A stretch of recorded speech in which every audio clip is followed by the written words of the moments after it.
Mas eu quero convidá-los a que abramos juntos a nossa Bíblia para o livro dos Atos do Espírito Santo através dos Apóstolos, capítulo de número 8. O livro dos Atos dos Apóstolos, ou Atos do Espírito Santo, através dos Apóstolos, capítulo 8. Eu sei do caráter deste culto, um culto voltado à conscientização missionária. Missões que é uma tarefa exclusiva da Igreja do Senhor Jesus. De certa forma, eu me sinto à vontade para emular aqui, em nossa mente, em nossa consciência, algumas verdades e considerações quanto a esse tema. Temos uma igreja ali em Goiânia que também se envolve e realiza essa tarefa que é exclusiva da igreja. Temos alguns missionários pelo mundo, 38 sustentados no Nordeste, 67 no Malau e Moçambique. E a obra do Senhor cresce. Uma missionária da nossa igreja, irmã Lúcia de Fátima, alguns 8 anos atrás, para ser mais preciso, saíram de Goiânia e foram para o Malawi e levou a palavra do Senhor a algumas tribos, em algumas regiões longínquas e de selva daquele país. E deu ensejo a que se iniciasse ali um trabalho gigantesco. Hoje, o trabalho está sediado na capital daquele país, com alguns poucos missionários brasileiros e a maioria deles nacionais. Já são 67 comunidades. Este ano, nossa igreja realizou um rally missionário para o Nordeste. Foram cerca de 14 a 16 caminhonetes devidamente plotadas, saíram de Goiânia e foram para a Bahia, Piauí e outras regiões, e deixaram lá 7 templos erguidos em 14 dias de trabalho. E levaram toda aquela comitiva, todas aquelas caminhonetes, carregadas de cesta básica, donativos, por alguns médicos, odontólogos da nossa igreja, para durante 15 dias, também evidentemente construtores, para deixar ali uma marca da ação da igreja do Senhor Jesus naqueles estados. Mas eu quero esta noite, da parte de Deus, trazer uma reflexão, é uma reflexão mesmo, no sentido de conscientizarmos ainda um pouco mais sobre essa tarefa. E para isso eu quero que os irmãos acompanhem-me, por favor, nessa leitura de Atos dos Apóstolos, capítulo 8. Eu quero ler a partir do versículo de número 29. De Atos dos Apóstolos, capítulo de número 8. E o Espírito disse a Filipe: aproxima-te e acompanha essa carruagem. Eu quero chamar a atenção para essas duas palavras, aproxima e acompanha. Filipe correu e ouviu que o homem lia, o profeta Isaías, e perguntou: entendes o que estás lendo? Ele respondeu: como poderei entender, a não ser que alguém me ensine? E pediu a Filipe que subisse e se assentasse. A passagem da escritura que ele estava lendo era esta: foi levado como ovelha ao matadouro, e como um cordeiro mudo diante de quem o tosquia, não abriu a boca. Na sua humilhação a justiça lhe foi tirada. Quem relatará a sua geração? Porque a sua vida é tirada da terra. Respondendo, o eunuco disse a Filipe: por favor, de quem o profeta está falando isso? De si mesmo ou de outrem? Então Filipe passou a falar e, começando por essa passagem da Escritura, anunciou-lhe o Evangelho de Jesus. E prosseguindo, chegaram a um lugar onde havia água. E o eunuco perguntou: aqui existe água. Que me impede de ser batizado? Filipe disse: é permitido, se crês de todo o coração. E ele respondeu: creio que Jesus Cristo é o Filho de Deus. Então ele mandou parar a carruagem e desceram ambos à água, tanto Filipe quanto o eunuco. E Filipe o batizou. Quando saíram da água, o Espírito do Senhor arrebatou Filipe. O eunuco não mais o viu e, alegre, seguiu o seu caminho. Amém. Meus irmãos, eu quero nesta noite tecer alguns comentários e trazer aqui à nossa memória, à nossa mente, algumas considerações sobre a seguinte ideia: missões, uma tarefa que se realiza no caminho. Vou repetir: missões, uma tarefa que se realiza no caminho. Até porque é assim que a Bíblia concebe a obra de Deus.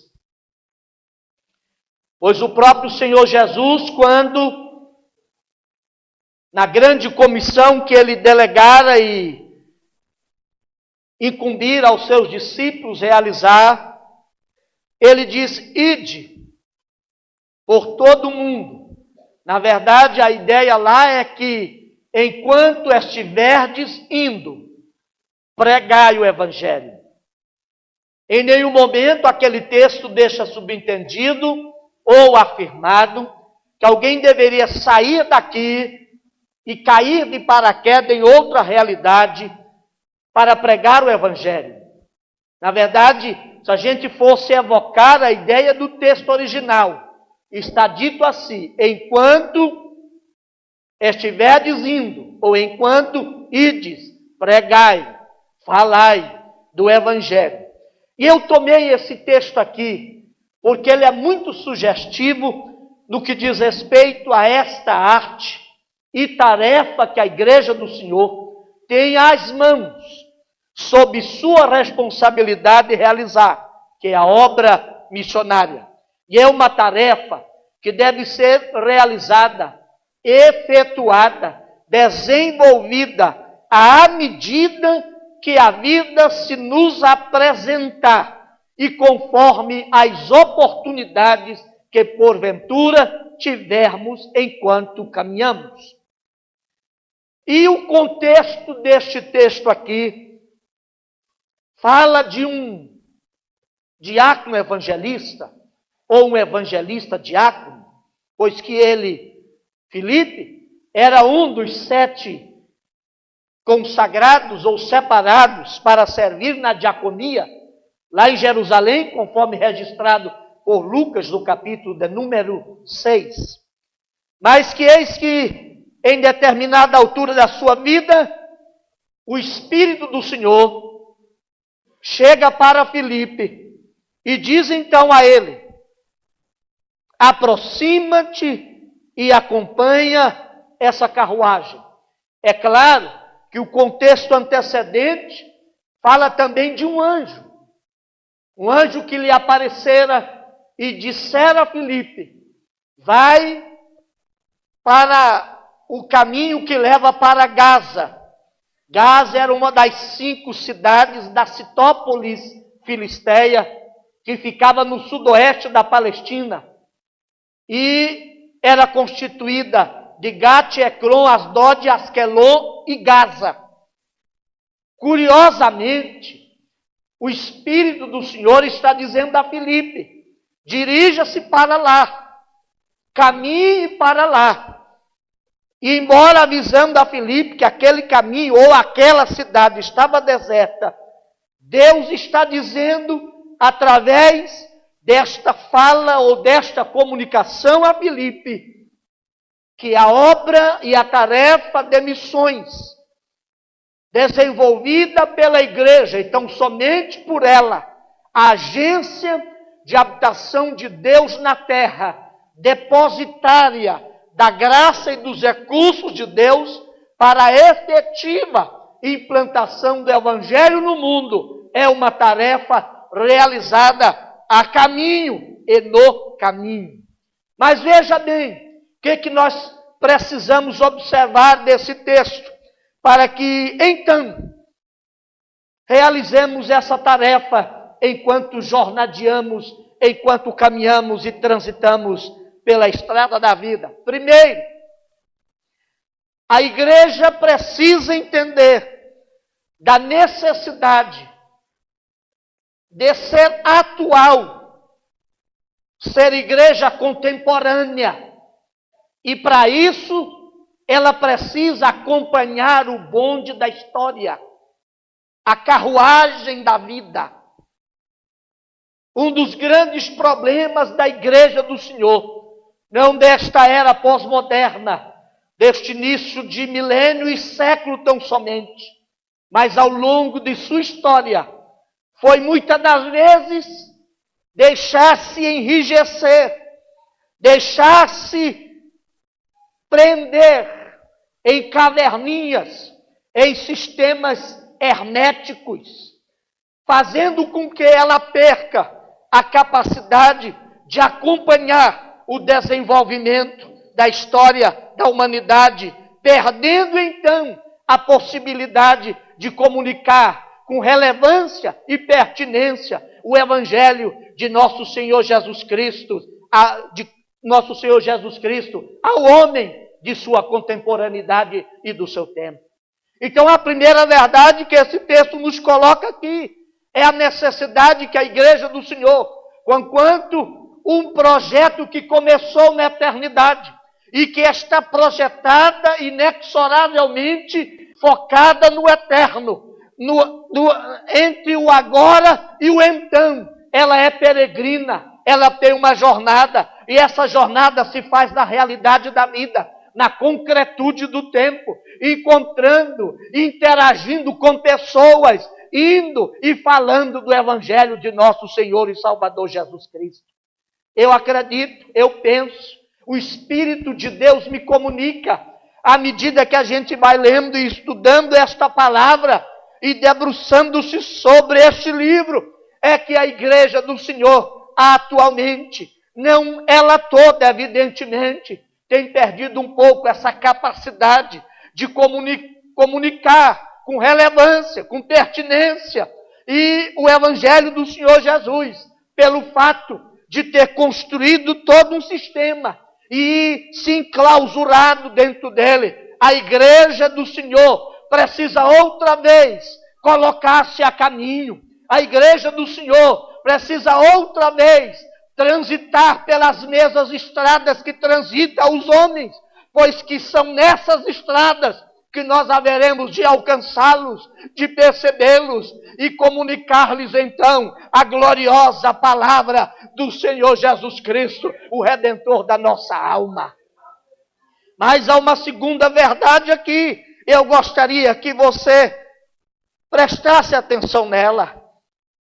A igreja do Senhor Jesus, para que ela realize a obra de missões, sua tarefa primacial, ela precisa estar próximo dos homens, a fim de perceber o que vaza na alma e na mente deles. Essa distância que resulta naturalmente dessa situação que nós criamos, que às vezes vai se recrudescendo, e nós vamos nos afastando da sociedade, perdendo a capacidade de entabular um diálogo que tenha um bom feedback para com o homem pós-moderno, com o homem da nossa contemporaneidade, atingido que está por uma série de pensamentos e ideias que pululam a sua mente, impossibilita de que nós comuniquemos a contento, relevantemente, o Evangelho do Senhor. Então a gente precisa, antes de ter uma mensagem para proclamar, a gente precisa acompanhar, estar próximo para perceber o que vai na alma, o que interessa ou o que pulula a mente das pessoas. O grande problema hoje, especialmente da atualidade, no que concerne a presença da cristandade, eu não quero usar o substantivo cristianismo, mas da cristandade é exatamente a incapacidade de tomar essa palavra que não é nem antiga, nem moderna, é eterna. De tomar esse evangelho que não se renova, porque ele é novo a cada dia, e comunicá-lo de modo pertinente, de modo inteligível à sociedade atual. É o fato de que a gente chega para toda e qualquer realidade, sem conhecer a necessidade, o que pulula, o que vaza, o que está presente na alma das pessoas. E chegamos geralmente com um pacotaço religioso pronto, e isso não é absorvido, não há, portanto, interação, e quiçá até interesse dos interlocutores do nosso discurso, a quem a gente se dirige para proclamar o Evangelho, porque o que deveríamos fazer é antes perceber o que interessa a eles, o que vaza na alma deles, o que eles estão pensando e estão buscando, para que aí sim, posteriormente, consigamos aplicar esta palavra com relevância e com o poder que ela tem. Estamos longe. Temos um discurso igrejeiro. Quer falando da tribuna desta igreja, num culto de domingo, em reuniões outras de departamentos, ou como evangélico e pastor falando na cátedra da universidade, ou falando em qualquer outra reunião, a gente não consegue mudar a fraseologia, o palavrório religioso encharcado de evangeliquez. Aí as pessoas não entendem. Falamos muito, mas há pouco entendimento, porque antes de proclamar a mensagem do evangelho, é preciso, como Filipe, que nós nos aproximemos das pessoas e percebamos o que vai na alma deles, que eles estão buscando. Filipe, ao aproximar daquela carruagem, e não apenas da carruagem, daquele homem alto funcionário de um reino do norte da África, ele percebeu que ele estava lendo alguma coisa. Filipe começou então a partir daquilo que era interesse dele. Louvado seja o nome do Senhor, e que o Senhor nos dê essa percepção.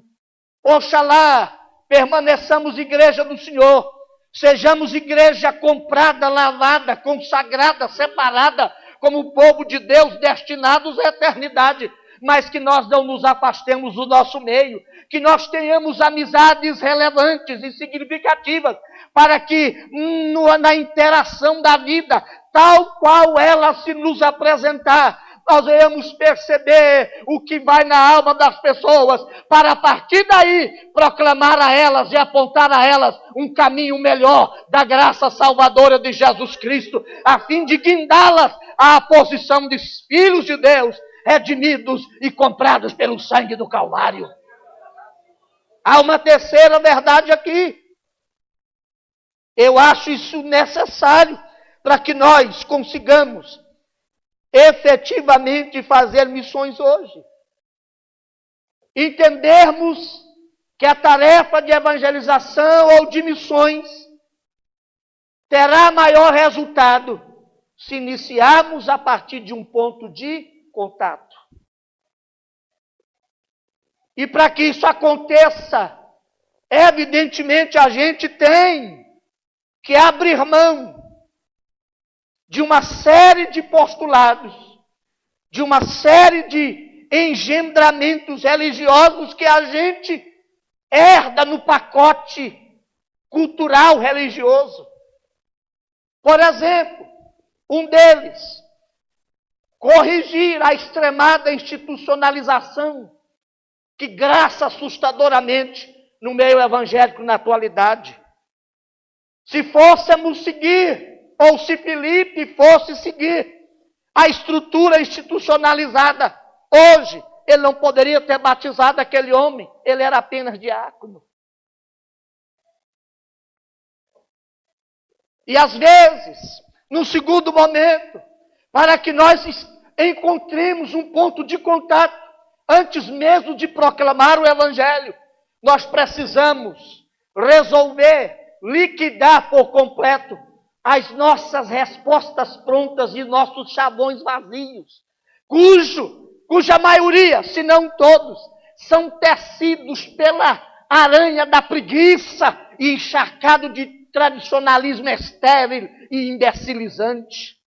É preciso abrir mão de um palavrório religioso para que haja comunicabilidade, para que haja essa capacidade de percepção.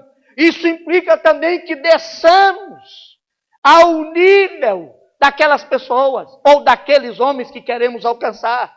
É necessário que, se não por toda a vida, pelo menos em algum momento é preciso transitar e caminhar na mesma direção que os viajantes caminham, mesmo para em alguma altura da jornada poder mudar a sua direção. E às vezes a gente não tem essa capacidade. A gente não anda no caminho daqueles que transitam de Jerusalém para Jericó. E eu acho isso aqui tremendo. Jesus é um modelo e um exemplo cabal e final dessa verdade. E se a gente ler o texto registrado por Lucas, capítulo do seu Evangelho, capítulo 10, a história daquele viajante que descia de Jerusalém para Jericó, a gente vai encontrar que o texto usa um advérbio de modo, que modifica um verbo lá. E assim, descia pelo caminho, ocasionalmente descia. Essa palavra ocasionalmente é um advérbio que está modificando o verbo descer. Não era a estrada dele. Ele não tinha interesse de transitar por ali. E a Bíblia diz, um levita, se eu estiver mudando a ordem dos tratores não altera o viaduto. Mas diz o seguinte, semelhantemente, outro advérbio. Ou seja, do mesmo modo que aquele que descia ocasionalmente por aquele caminho, semelhantemente também o sacerdote descia por ali. Ambos viram aquele moço, enxergaram-no, perceberam que ele tinha uma necessidade, mas não agiram no sentido de resgatá-lo, de atender suas necessidades. Mas há uma diferença aqui. E se a gente olhar o contexto de Lucas 10, entre linhas, os fariseus e escribas já tinham acusado Jesus de ser um samaritano, e até dizendo, tu és samaritano e tens demônio. Entre linhas, o samaritano aqui é Jesus. Ele transita pelos 10 caminhos da sua vida. Aí o texto vai dizer, e um certo samaritano descia pelo seu, pronome possessivo da terceira pessoa do singular, seguiu o seu caminho. Aquele não era caminho ordinário do levita, muito menos do sacerdote.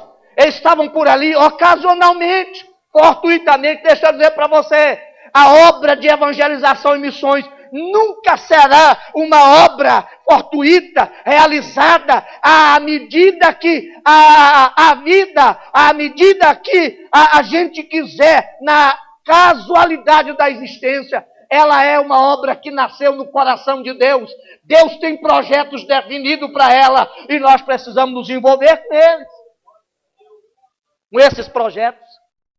E certo samaritano seguia o seu caminho.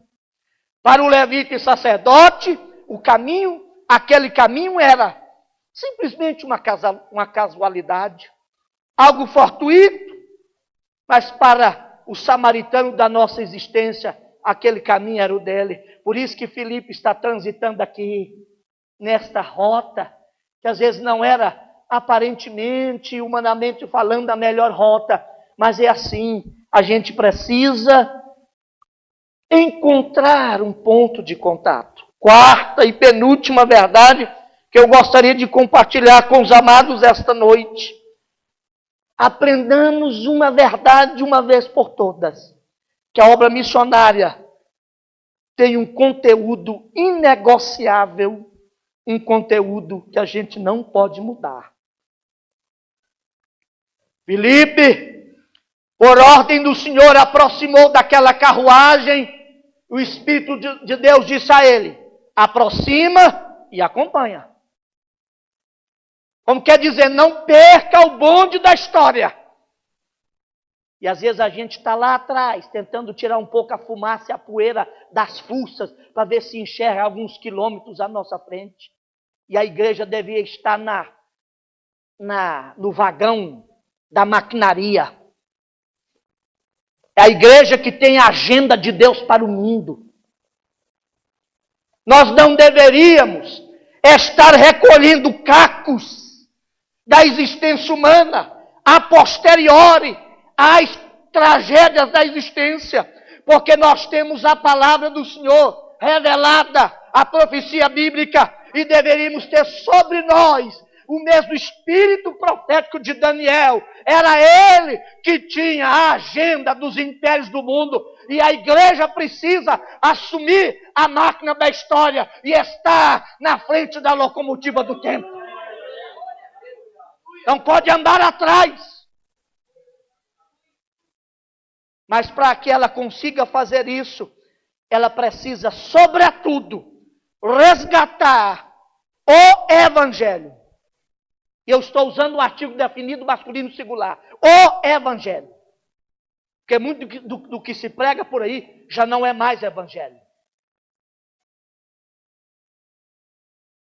A obra missionária tem um conteúdo inegociável. O que diz o versículo 35?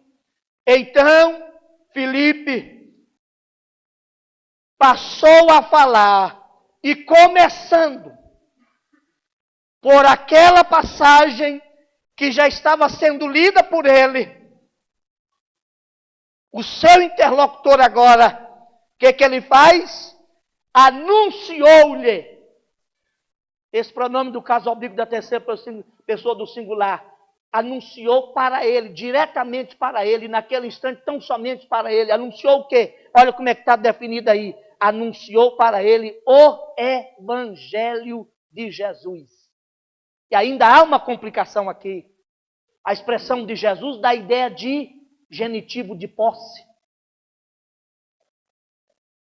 Isso leva a considerar que quando nós resgatamos e cumprimos a verdade bíblico-teológica de que o Evangelho é o conteúdo da missão ou das missões, nós estamos também confessando, conscientemente ou não, que esse Evangelho não pertence a nós. Não é um produto de fundo de sacristia religiosa. Não é um pacote subcultural gerado e gestado nos porões de alguns ministérios por aí. É o Evangelho que teve origem no trono da graça de Deus. E é esse Evangelho que salva, transforma e modifica e liberta e salva o homem. Oh, como nós precisamos dessa verdade. O Evangelho do Senhor Jesus. Então, a igreja precisa entender de uma vez por todas que a tarefa de missões só será efetivamente realizada se resgatarmos e comprometermos-nos com o conteúdo que lhe é próprio, o Evangelho de nosso Senhor Jesus Cristo. Louvado seja o nome do Senhor. O pastor Ciro Sanches e Borde escreveu um livro. Ele é assembleano, discípulo do pastor Antônio Gilberto, da Assembleia de Deus em Cordovil, Rio de Janeiro. Ele escreveu um livro, Evangelhos que Paulo jamais pregaria. É profético, ácido, contundente, porque denuncia a crise aguda, agônica, endêmica, instalada no meio evangélico brasileiro hoje, no que concerne a facilidade de adulteração e comprometimento da verdade do Evangelho de Jesus Cristo. Pelo menos em duas dimensões específicas, para resumir um pouco da sua ideia aqui. Tenha cuidado, amado irmão, com um evangelho que começa com celebração. O evangelho verdadeiro de Cristo não começa com celebração. Está acontecendo atualmente uma tendência de psicologização da fé. E o Evangelho da psicoterapia, gestado nas escolas de tratamento da psique, conquanto sejam boas e tem muito a contribuir, é evidente. Não chama o pecado de pecado. O homem pós-moderno já não é mais pecador, tem alguns traumas. O homem pós-moderno já não é um ser caído. Ele sofreu algumas situações negativas da sua vida, geralmente adquiridas pela ambiência da sua vida. A teoria da codependência tem estragado aí o evangelho. Aí a gente está o quê? Pregando o evangelho que começa com celebração, mas não leva os homens à conversão. Porque a primeira e grande tese do evangelho é uma afirmação inegociável, contundente, de Deus e da Bíblia, que afirma que todos nós somos pecadores e nascemos dessa condição. A outra dimensão vem mais da filosofia do que necessariamente da psicoteologia, que é o humanismo filosófico e religioso, que quer nos induzir a acreditar que o homem é inerentemente bom. Quem o faz mal é a sociedade. E aí parece que já foi a vaca com a corda e tudo pro brejo. Essa tese, que já não é tão recente, que já vem aí de uns 120, 140 anos, determinou a qualidade da educação. E que se demonstrou agora que não é educação, é deseducação. E nós estamos colhendo na ponta, como fruto daquela semeadura, uma sociedade desgraçadamente selvagerizada. A despeito do desenvolvimento tecnológico e científico, temos alcançado e galgado ápices extraordinários do conhecimento do cosmos e até mesmo do microcosmo, das células. Temos ido a fronteiras longínquas e infinitesimais daquilo que é da ciência, relativo à ciência. Mas nós não temos melhorado o ser humano está ficando pior.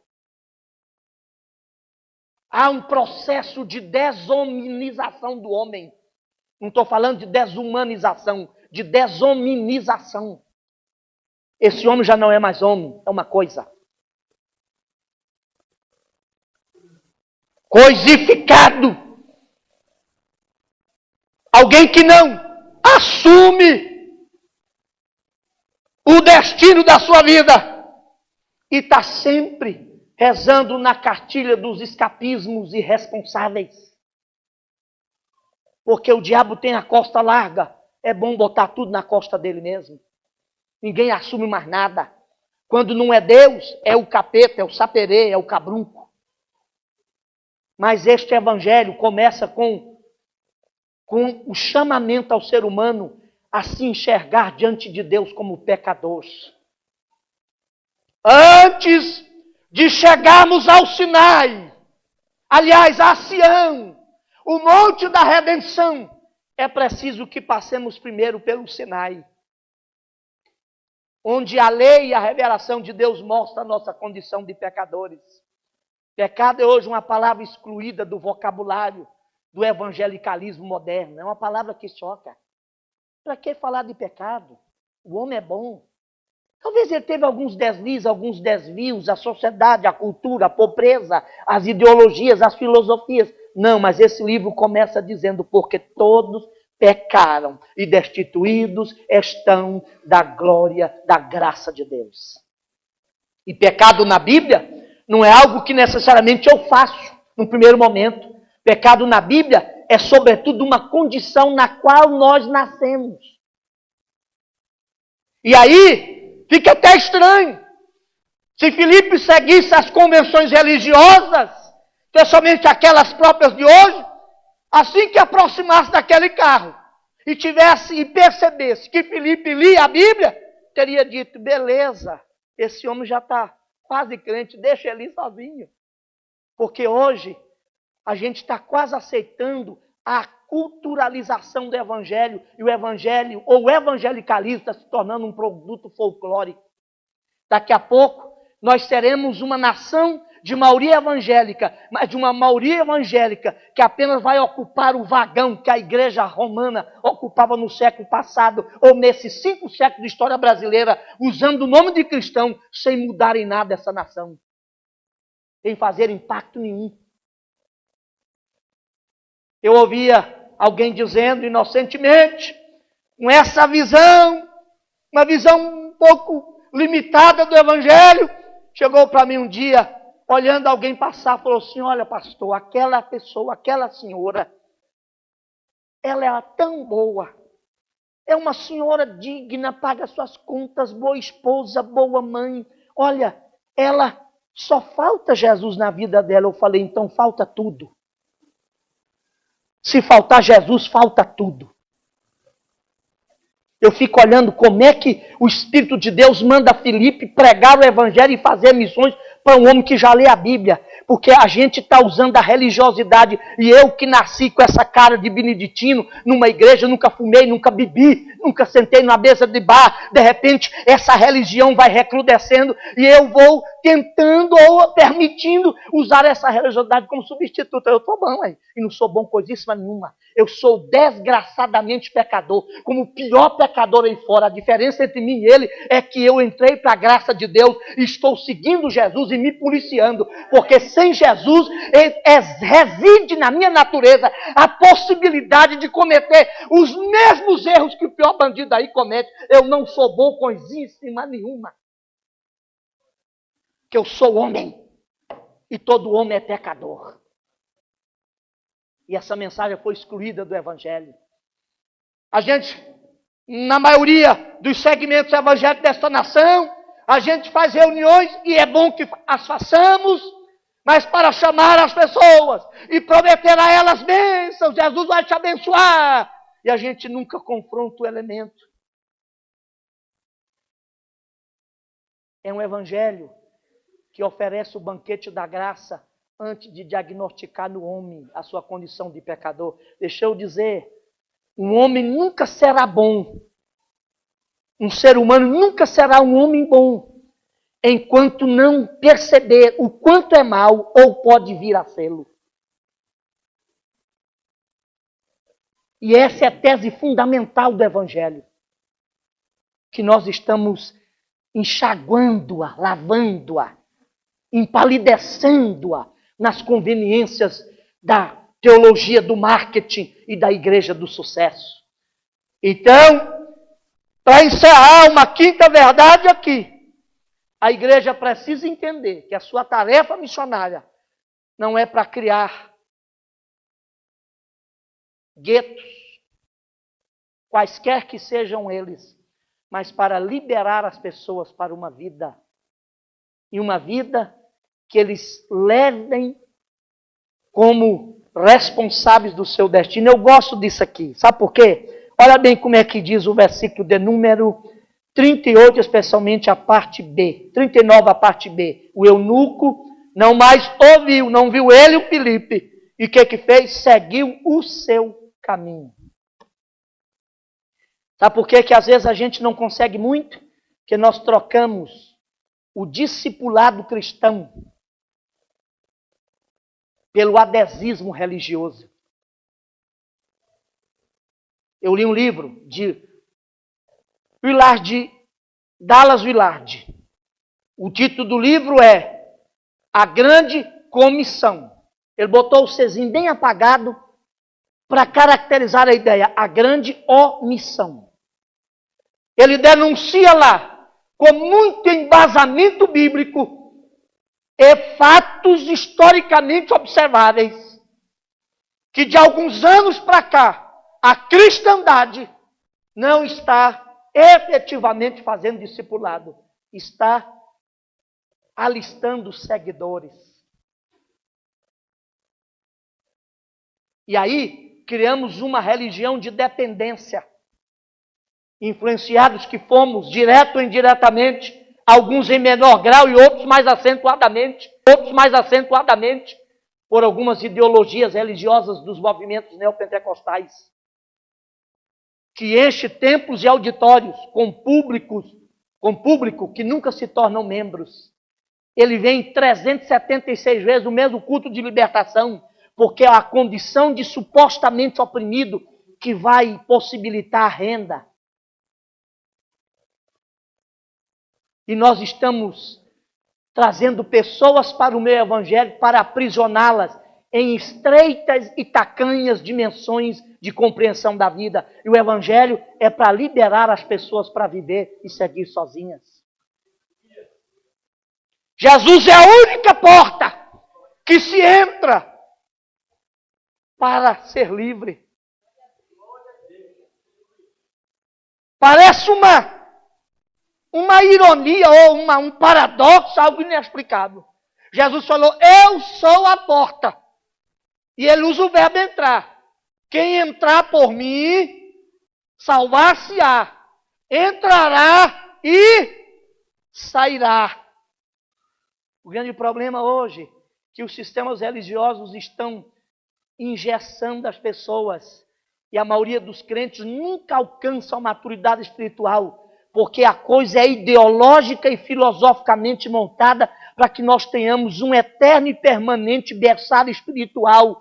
E é bom a gente ficar pequeno na fé, porque só adulto assume responsabilidade e ninguém quer ser senhor da sua existência, da sua vida.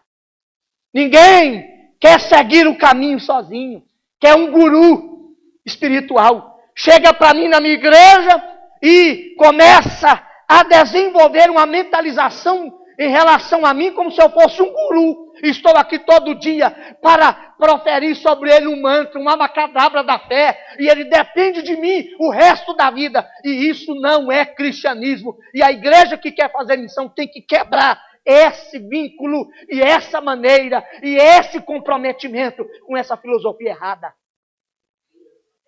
Deus te chamou para o evangelho, para que você um dia assuma a responsabilidade da sua vida e siga seu caminho responsavelmente, sem culpar mais ninguém. Saia do berçário espiritual e saia da adolescência cristã e assuma a sua responsabilidade. Você é responsável por ela. Fique em pé, em nome do Senhor Jesus.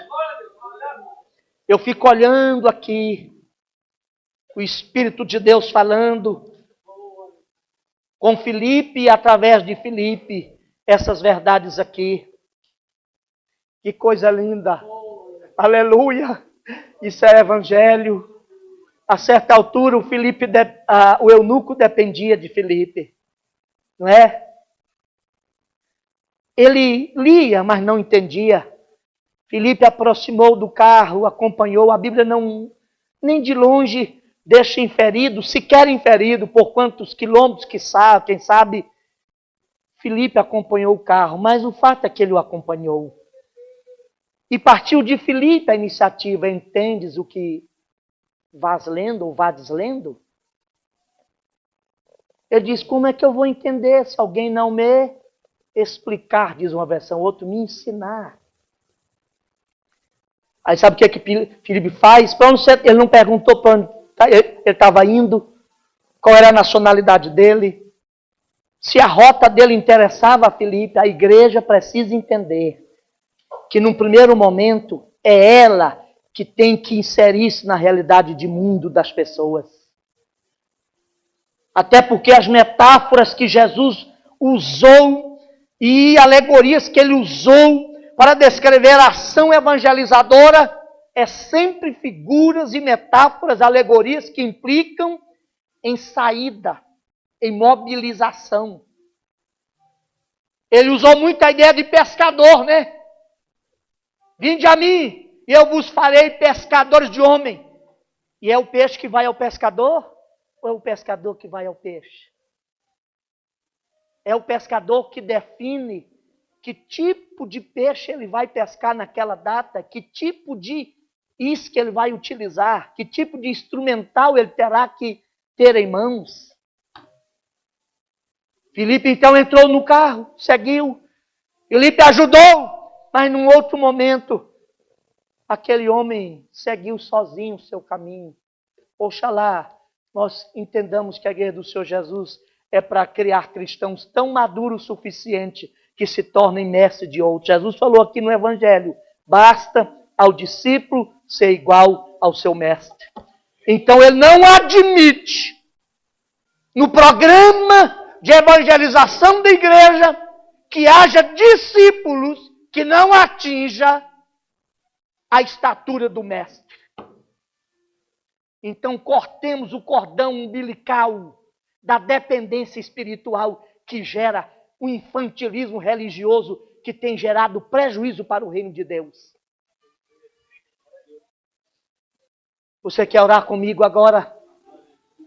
Pedindo ao Senhor que nos dê essa compreensão. Somos igreja dele.